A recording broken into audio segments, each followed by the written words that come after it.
আসসালামু আলাইকুম বন্ধুরা, কেমন আছেন আপনারা সবাই? আলহামদুলিল্লাহ আমরাও ভালো আছি। আশা করি আপনারাও ভালো আছেন। নতুন একটি রেসিপি নিয়ে চলে এসেছি। আজকে আমি মুরগির মাংস আলু দিয়ে রান্না করব। প্রথমে আমি একটি চুলায় কড়াই বসিয়ে দিয়েছিলাম, তার মধ্যে আলু দিয়ে দিয়েছি ভাজার জন্য। আর একটি ব্লেন্ডার জারে নিয়ে নিয়েছি টমেটো আর পেঁয়াজ কুচি, এগুলোকে আমি ব্লেন্ড করে নিব। আলুগুলোকে আমি সুন্দরভাবে হালকা একটু কালার করে ভেজে নিব।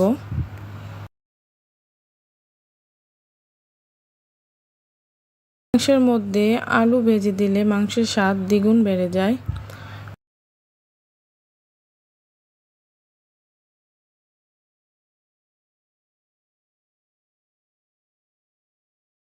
এভাবে করে দেখুন আমি আলুগুলো ভেজে নিয়েছি। এগুলো আমি এখন নামিয়ে দিব। এখন আমি সামান্য পরিমাণ তেল আর দিয়ে দিব পেঁয়াজ কুচি, আর দিয়ে দিয়েছি এখানে 2 টেবিল চামচ আদা রসুন বাটা।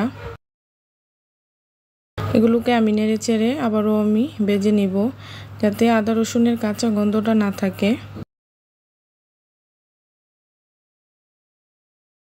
সামান্য একটু পানি দিয়ে এটাকে একটু কষিয়ে নিব। আর দিয়ে দিয়েছি 2টা তেজপাতা।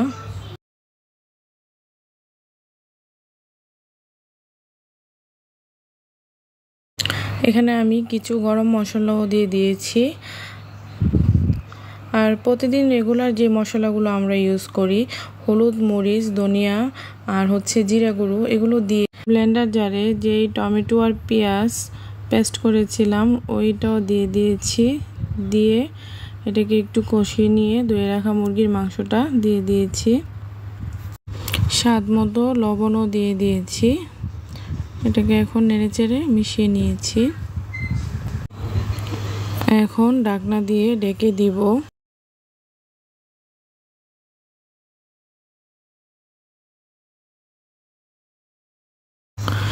নেড়ে চেড়ে আবারও আমি এটাকে মিশিয়ে নিব।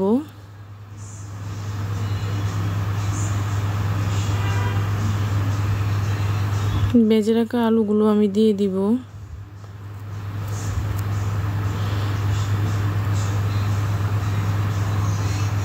আলুগুলো দিয়ে আমি এটাকে 2 থেকে 3 মিনিট এটাকে আমি কষিয়ে নিব।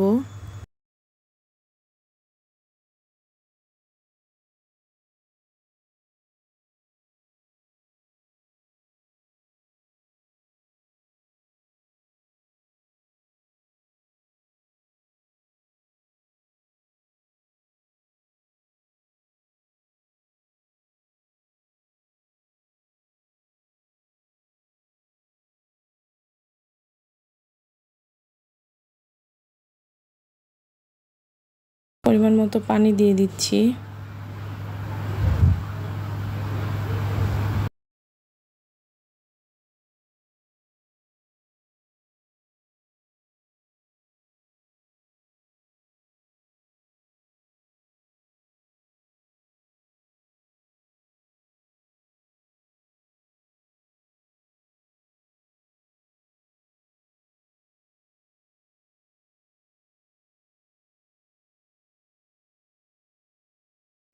আবারও ঢাকনা দিয়ে ঢেকে দিব আলুটার মাংসটা সিদ্ধ হওয়া পর্যন্ত। ঢাকনা খুলে মাঝখানে আবারও একটু নেড়ে চেড়ে দিচ্ছি। আবারও ঢাকনা দিয়ে ঢেকে দিব। সিদ্ধ হওয়া পর্যন্ত আমি অপেক্ষা করব।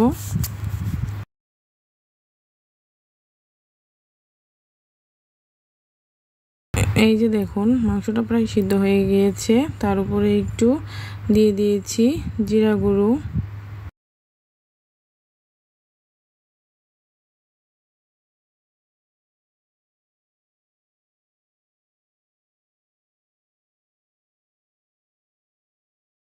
এটা প্রায় হয়ে গিয়েছে।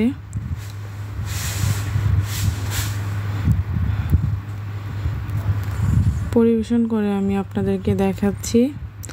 এই যে দেখুন দেখতে কেমন হয়েছে।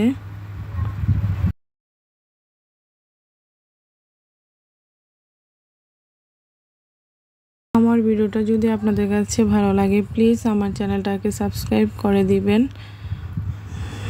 বেশি বেশি করে কমেন্ট করবেন। আর যারা কমেন্ট করেন তাদেরকে অসংখ্য ধন্যবাদ।